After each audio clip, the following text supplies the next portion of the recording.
Programang ito ay hatid sa inyo ng Air 21. Sagot ko, padala mo!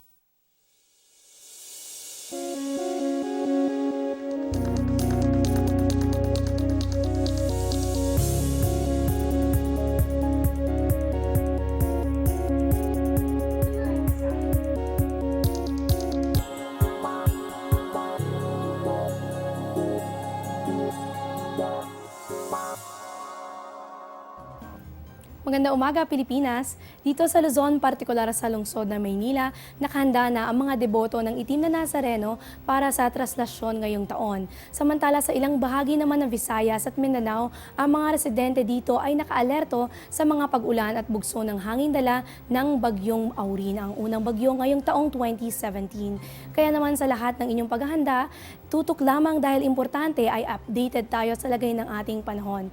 Live mula dito sa Pag-asa Weather and Flood Forecasting Center, ito ang Panahon TV na naghahatid ng kumpleto at komprehensibong ulat panahon. Pwede na ring balikan ang aming mga reports, bisitahin lang ang YouTube account ng Panahon TV. Ako po si Eunice Suntayas, ang inyong makakasama ngayong Monday morning, January 9, 2017. Para sa lahat ng kasabay namin gumising ng maaga papasok sa eskwela o kaya naman sa opisina, hayaan mong sasabayin ka pa ng ganda ng pagsikat ni Haring Araw.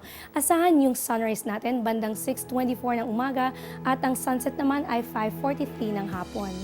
At sa puntong ito, makakapanayam natin ang isa sa mga Pag-asa weather forecaster, Mr. Jory Loiz. Good morning, Sir Jory. Ano na po bang update dito sa Bagyong Auring sa loob ng Philippine Area of Responsibility?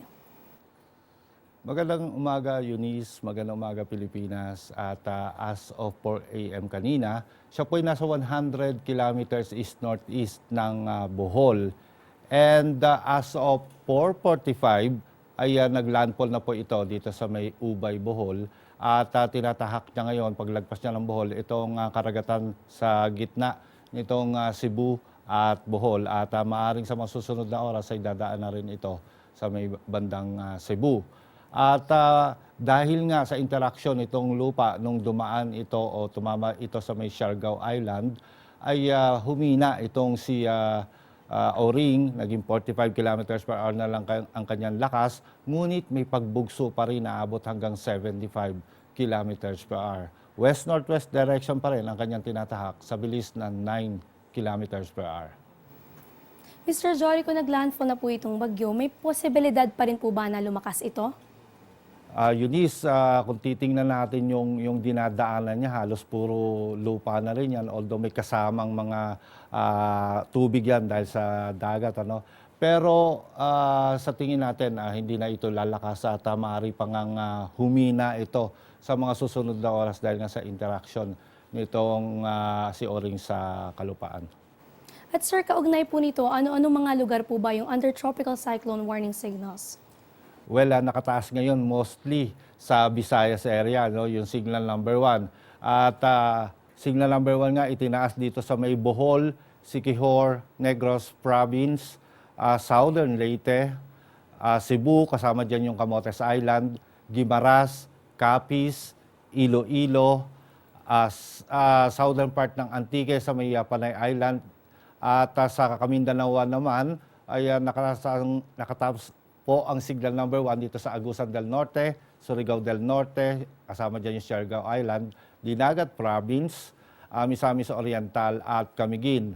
At signal number 1 din sa Cuyo Island na kung saan parte ito ng Luzon. At Mr. Jory, dahil dominante, itong hanging amihan din kasabay dito sa Bagyong Auring, delikado po bang sa mga karagatang dagat? Ano-ano po ba yung mga baybay na kataas sa gale warning? Yung areas na under signal number 1, definitely dapat hindi na mag-travel yung mga kababayan natin doon sa areas under signal number 1. Pero tinaas pa rin namin yung gale warning dito po sa silangang karagatan ng Eastern Visayas and Mindanao, particularly dyan po sa may karagatan ng Samar, Leyte at Davao. At Mr. Jory, kaugnay po dito sa amihan naman tayo. Kahapon po naranasan natin yung malamig na pag-iral ng panahon. Ano-ano po ba yung mga lugar na nakaranas ng pinakamababang temperatura kahapon? Nga, Eunice, kahapon 11 o'clock na ng tanghali, medyo may kalamigan pa. Pero yung malamig talaga na temperatura ay naitala sa Baguio City, 11.5 degrees centigrade.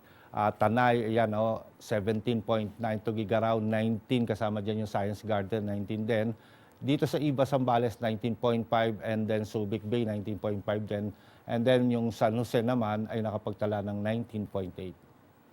At panghuling katanungan na po ito, Mr. Jory, para sa paghahanda ng ating mga televiewers, ano po ba yung mararanasang lagay ng panahon para sa araw na ito? Yung lugar na hindi po nakasama sa signal number 1 dito po sa Kabisayaan ay asahan po magkakaroon ng mga moderate to occasionally heavy rains. At yung mga pag-ulan na yan, maaari po magdulot ng mga pagbaha at pagguho ng lupa. Samantala, sa Luzon naman, ay asahan yung light to moderate rains dito po sa Mimaropa at Bicol region. Kasama na rin po yung rest ng Mindanao. Yan po yung areas na hindi po under signal number 1. Metro Manila and the rest of Luzon, yun nga, Puera po ang Mimaropa at Bicol. Asahan naman ang maganda lagay ng panahon. May mga lugar lamang po na pwede magkaroon ng mga pulupulong mahinang pag-ulan. Ayan, dahil patuloy po ang pagkilos ng Bagyong Auring sa ating bansa, patuloy po kayong manatiling nakatutok dito sa Panahon TV para sa updates na ilalabas pa ng Pag-asa. At muli po nakapanayam natin ngayon ng isa sa mga Pag-asa weather forecaster, Mr. Jory Lois. Maraming salamat po sa ibinahagi ninyong impormasyon para sa amin ngayong araw na ito at kaugnay din dito sa binabantayan nating Bagyong Auring. Huwag po kayong maglilipat ng channel dahil magbabalik pa kami matapos ang ilang mga paalala.